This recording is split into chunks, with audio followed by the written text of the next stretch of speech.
Hello, welcome back to Spanish with Maya. Today's conversation is going to be an example of speaking to someone on the phone. So nowadays we do everything with our phone, whether it's through a voice note, actually speaking on the phone, texting. There are many scenarios where you might be talking to someone on the phone.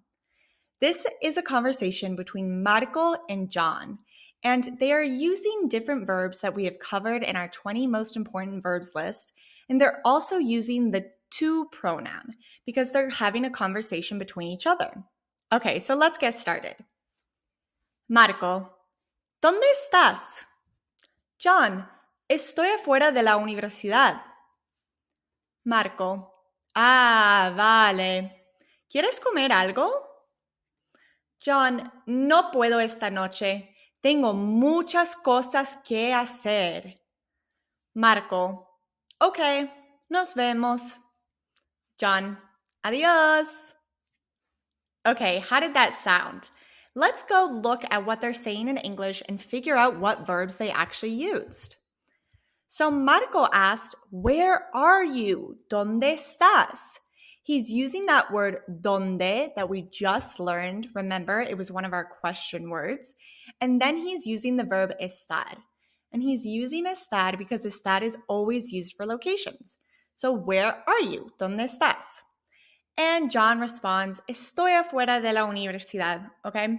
Universidad is a hard word because it's long, but it's pretty similar to the English word university, universidad. And then he says estoy. So he's using the yo pronoun, I am. And then he's using a word that we haven't learned before, afuera. Afuera is outside. I am outside the university. Okay, I'm outside of the university. Marco says, vale, okay? He's using vale again, which remember means okay in Spain and in many places that speak Spanish. And he's asking him a question with the verb querer. Remember, querer means to want. So he's saying, do you want to eat something? And he's asking John, so he's using the tu pronoun. ¿Quieres comer algo? He's also friends with John, so he's going to use an informal tu. He does not need to use usted here. That's why quieres has an S at the end. Do you want to eat something? And algo is also a new word, but it means something. John says, I can't tonight. I have many things to do. No puedo esta noche. So we know that if we want to make something a negative, saying that you can't do something, you put a no in front of the verb. But something that we're seeing here that's actually new is that esta actually looks different. This does not come from the verb estar. It doesn't have an accent on the A. Basically, what this esta means is this night. I cannot this night. And it's a little different than the verb estar, which is to be. Don't get too tripped up on that, but that's just something that for you to look out for. Then John says, I have many things to do. He's using the verb tengo, I have. And then muchas cosas, many things to do, que hacer. And then Marco says, okay, nos vemos. Nos vemos is a very common thing to say to someone. And it's basically like, see ya later, okay? How was that? Did that seem like it's getting a little bit easier as we go along? Also, remember that you're learning all these new verbs for the to pronoun.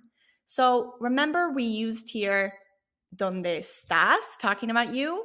¿Quieres comer algo? Talking about you as well. Okay, let's continue.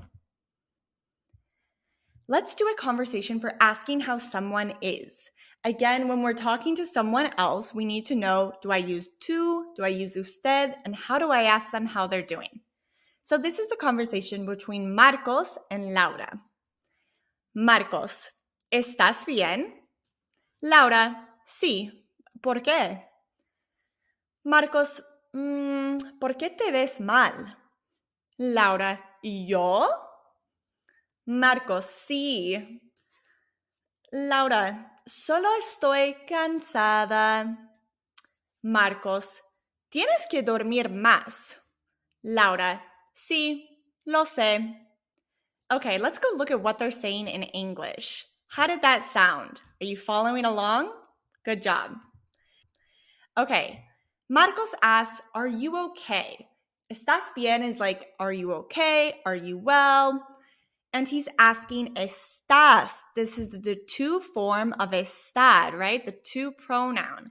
And they're friends. So he's using tú, not usted, okay? You could also use usted for a friend, but for this instance, they're using tú.